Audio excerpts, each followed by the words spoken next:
What is up, everybody? My name is Pauper Player, and today we're going to be unboxing 4-color slivers. Technically, it's Naya, green, red, white, but there's one black card in Sideboard, so it's 4-color. So let's go ahead and get to unboxing it. Now, before we get on into this, just to let you guys know, we're going to be sleeving the cards in Dragon Shield matte white sleeves, and we're going to be using a white Ultimate Guard boulder to hold the cards in. Y'all know what time it is. It's pouring peanuts time. Ah, it's my favorite part of every video. It really is. Now, with our other unboxing videos, every single time we open up these packs, all of the sideboard cards are like on top for some reason. So this video, we're going to do something a little differently. I am going to get this cracked open, and I'm going to take all the sideboard cards and put them in the back. Hell yeah, our third goblin token from Card Kingdom. Gotta make goblins now. Okay, so I moved all the sideboard cards off to the side, so we'll actually talk about them last instead of all of them at the beginning. But we're gonna go ahead and get started off here with Gem Sliver. All slivers have tap, add 1 mana of any color to your mana pool. So the thing about Slivers Tribal makes them different from all of the other tribals is that slivers are basically like hive mind creatures. So every single sliver card will have an ability that then applies to every other sliver in the deck. So we have 3 of these Gemhide slivers, and no matter what sliver we have on the board, they're gonna have the ability to tap for any color of mana. So next up, we have Muscle Sliver. All slivers get +1/+1. We have 3 different sets of lords in this deck, and if you don't know what lords are tribal cards that give any card of the same creature type +1/+1. Lord is just kind of like the coin term of it. Some Magic the Gathering terminology. Muscle Sliver is definitely like one of the older slivers in Magic, and he's like one of the original lords. So all slivers get +1/+1. Next up, we have Heart Sliver, which is all slivers are unaffected by summoning sickness. This is an old version of this card. Basically, all this means is that all slivers have haste. Only really need one of these in the deck. We're only running one. There's a lot of slivers in this deck that give very specific keywords that you don't need to see every single match.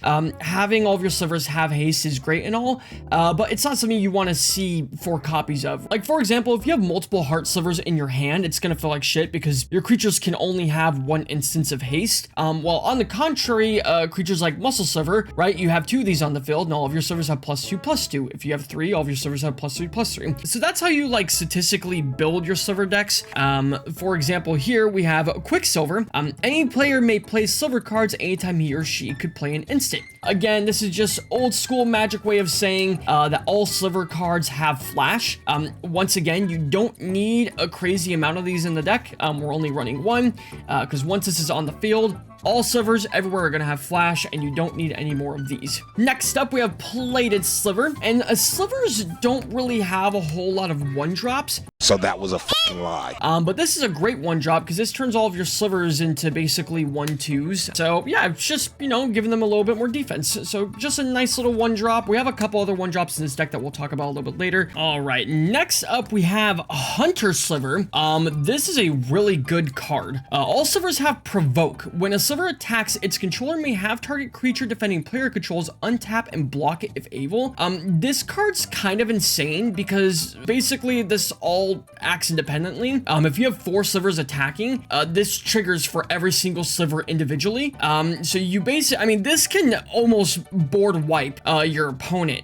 With some of the other slivers that we have in here. You have all the pump slivers in this deck that already make your slivers bigger to begin with, but then there's another sliver in this deck that we're going to talk about in a moment, called Flanking Sliver, and this card and that card together are just an insane combo. So we're only running 1 of these. Once all your slivers have Provoke, they just have Provoke, so you just want to play 1 of those. A card that we do want to see a lot, this is another ability that doesn't stack, but it's so good, we're actually going to run a couple of these, running 2 Sentinel Slivers, which is sliver creatures you control have Vigilance. This means that when you attack with your creature, it doesn't tap. When you're attacking with a creature in Magic and you tap it when attacking, you can no longer block any attacks coming in from your opponent. So this card's really good because it allows you to swing with your big boys, but you don't have to tap them. So you can attack and block all in the same basically round of turns. So we're running 2 of these despite that ability not stacking.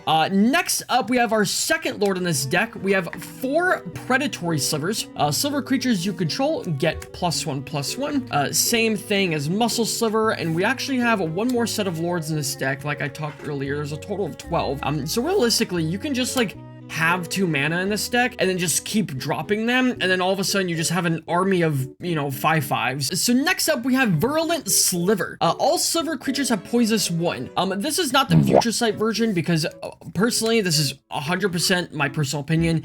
I do not like the card design of Future Sight cards. So this creature has a poisonous 1. Whenever a Sliver deals combat damage to a player, that player gets a poison counter. A player with 10 or more poison counters loses the game. So this is commonly known as Infect. The difference between poisonous and infect is that poisonous stacks. So if you have, you know, these 3 slivers on the field and you're attacking with a Sinew Sliver, this Sinew Sliver now has poisonous 1 3 times. So its ability that actually stacks. It does not count as poisonous 3, as in the 3 poison counters will not hit your opponent all at once. But when Sinew Sliver hits an opponent, that opponent's gonna get 3 individual poisonous counters on it. So if you have a lot of these on the field and you have multiple slivers, these pop off like crazy. You can kill your opponent very, very quickly with these if your slivers become unblockable one way or another. Next up, we have Sinew Sliver. This is going to be the last of the lords in this deck. All slivers get +1/+1. Where have we heard that before? The other 2 that we had were green. These 4 are white. And now we have the next stacking sliver, which is going to be Sidewinder Sliver. All sliver creatures have flanking. Whenever a creature without flanking blocks a sliver, the blocking creature gets -1/-1 until end of turn. Once again, this card's kind of insane because if you have multiple Sidewinder Slivers out, then it's just going to keep stacking those -1 effects.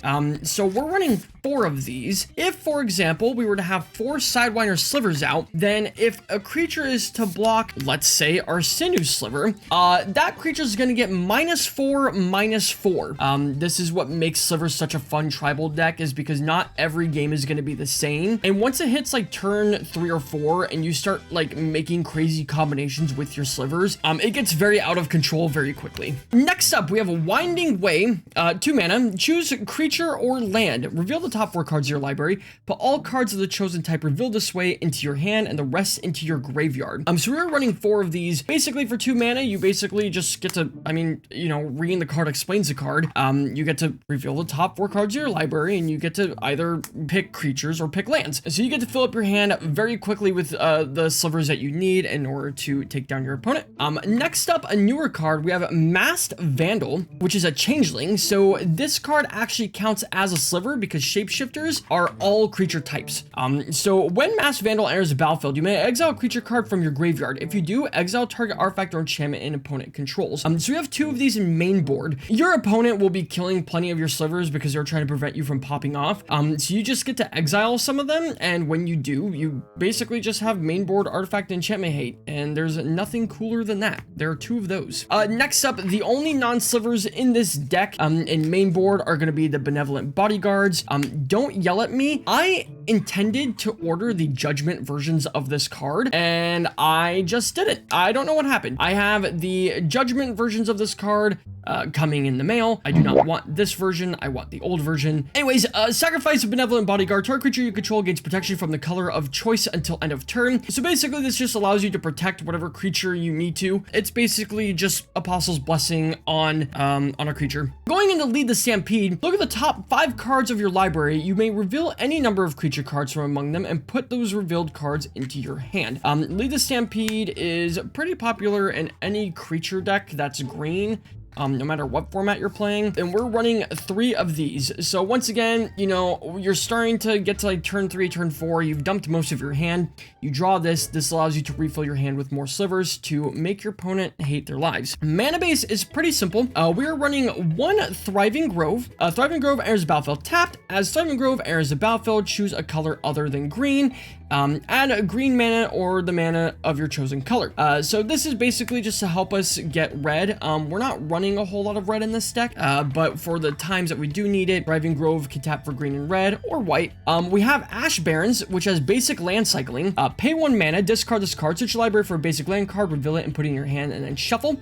This allows us to grab our 1 mountain if we need it. And then we have 2 Thriving Heaths, which is the same exact as Thriving Grove, except this is a white mana card. Again, this is all just for mana fixing. 1, 2, 3, 4, 5, 6 plains, and then 6 forests. So you really can play this deck as 5 colors. The color fixing in this deck is super easy because of Gem Hide. And then on either of the Thriving lands, you could just pick whatever color you need in that instance, and you're pretty much all good to go. Okay, so we got all the lands out the way. Let's go ahead and talk sideboard. So here is our first black creature in this deck, our only black creature in this deck. We're only running 1 copies of these, but this is Crypt Sliver. All slivers have regenerate target sliver. You basically bring this in against like control or burn matchups where your bodyguards aren't good enough, and your slivers are being board wiped or they're dying really quickly.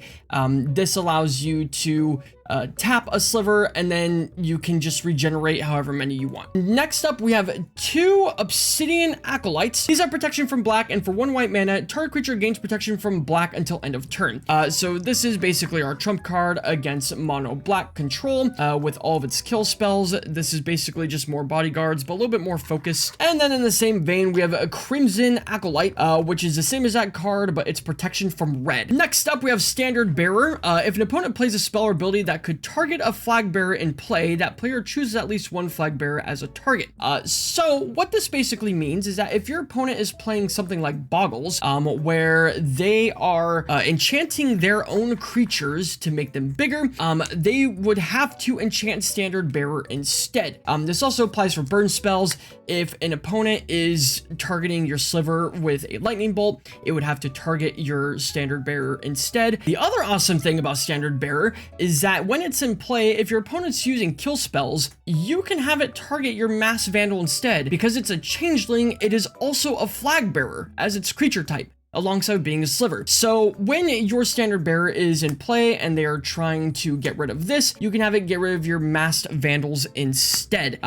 Standard Bearer is an extremely good card that I don't think sees enough play. Like I said, it just completely trumps decks that are trying to use like enchantment auras, because things like your opponent's Rancors have to be played onto Standard Bearer, which is just absolutely insane. Next up, we have Dawn Charm. Choose 1, prevent all combat damage that would be dealt this turn, or regenerate target creature, or counter target spell that targets you.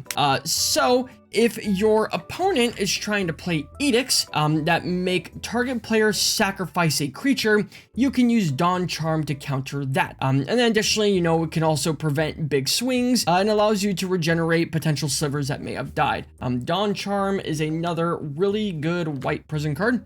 Prismatic Strands, the other card that I wanted the Judgment copy of, but I was unable to get during the time, so I had to order them separately, so they are not in this video. Prevent all damage that source of the color of your choice would deal this turn. So if your opponent's playing red deck wins, and they're swinging with their swift spears and they're doing bolts and whatnot, you could basically just use this to stop any red damage from being done to you. And then this also has flashback, so tap an unwhite creature you control and you can flashback this from the grave, which is crazy because like 80% of our creatures are white, so this card just ends up being a really good protection card as well. Next up, we have Tormod's Crypt. The reason why we're playing Tormod's Crypt is because it's a 10-cent version of Relic of Progenesis. Relic of Progenesis is like $15 right now, so instead we're playing this, sacrifice this, exile all cards from target player's graveyard. Yes, you don't draw a card. Yes, you could play Nihil Spellbomb because we technically have ways of making black mana in this deck, but it doesn't matter. You could play Relic of Progenesis instead, it's fine. Our next sideboard card, which we have 1 copy of, is going to be Bladeback Sliver. Hellbent, as long as you have no cards in hand, Sliver creatures you control have tap.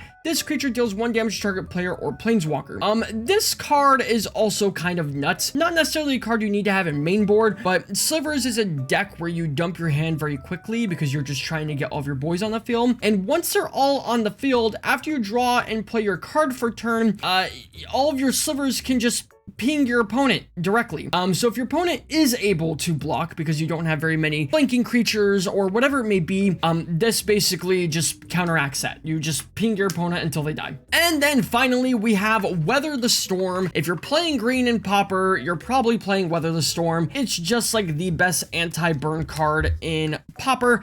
You gain 3 life. It has Storm. Storm means that any time you cast a spell, you get a Storm counter, then repeating this when you cast this. So if you play 3 Sliver cards on your turn, and then you play Weather the Storm, you will gain 9 life instead of 3 because it recasts every time. We've gone over this card several times because it is good. So that is going to be Slivers for Pauper. This is a deck that I just absolutely adore. Whether it's super strong right now doesn't really matter. I think it's one of my all-time favorite tribals in Magic in general. I would rather play this than fairies any other day. With that being said, our next deck tech that we're doing is going to be mono blue fairies. I'm going to go ahead and put this away now. If you guys enjoyed this video, you could check out the playlist down below. Last week we unboxed Rakdos Madness, and next week we're going to be doing mono blue fairies. So check that out. Also press the subscribe button. Thank you guys so much for watching, and we will see you in the next one.